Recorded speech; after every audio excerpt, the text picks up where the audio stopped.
Yeah, I guess it all started when I was a kid. I mean, and I'm talking like 4 or 5 or something like that. Um, I was always rather creative, so I would tell stories. I remember my dad would always ask me to just invent stories. Um, but that was when I started drawing.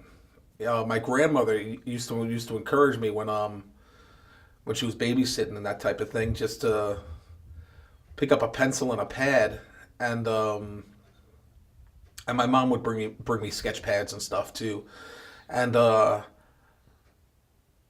I drew until I was about 12. It was probably when I was around 8. My older brother got had he my parents got him piano lessons. We didn't have a piano, but they wanted to see if there was any interest. And my mom used to take both my brother and I to the piano lessons, and I would sit and watch cartoons, but I wasn't watching the cartoons. I was watching the piano teacher. My brother ended up switching to watch cartoons, and I sat with the lessons. And then I badgered my father to get us some sort of musical instrument. The first thing that I played was a melodica, and that was this weird kind of it was like a little 2 octave keyboard, little plastic thing, real cheap thing, and you played the keyboard with one hand, and then you held this tube. It had a bunch of attachments, so you would blow into it, and that's how you'd get the sound out of it. I was an inner city kid. You know, we were fresh air fun kids. We would get one weekend where some couple in Connecticut would take us in for a couple of days, and that was our fresh air fun thing. Otherwise we'd be hanging around the projects and looking for stuff to do. And getting into trouble. But instead, since I had now found the guitar, I decided I was going to practice 8 hours a day for 90 days. That was the idea that popped into my head. Um, right around the same time, Guitar World published Steve Vai's 10-hour guitar workout. So that was the thing that I started working on. And the thing is, it didn't take me 10 hours to do his guitar workout. It took me probably about 20 hours.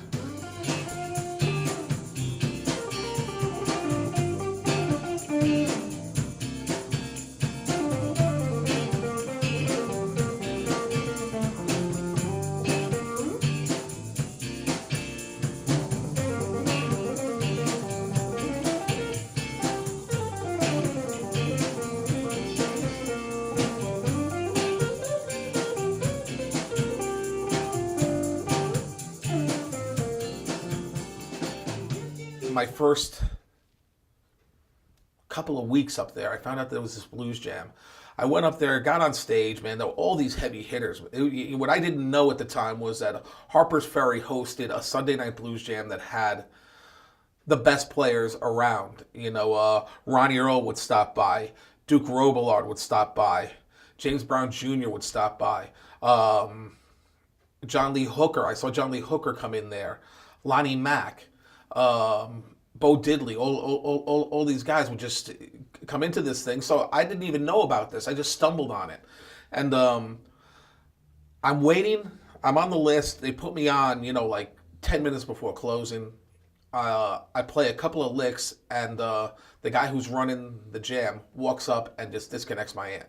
He disconnects my cable from the amp. Um, then it happened again the week after that.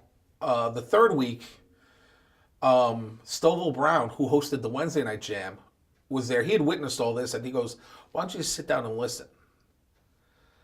And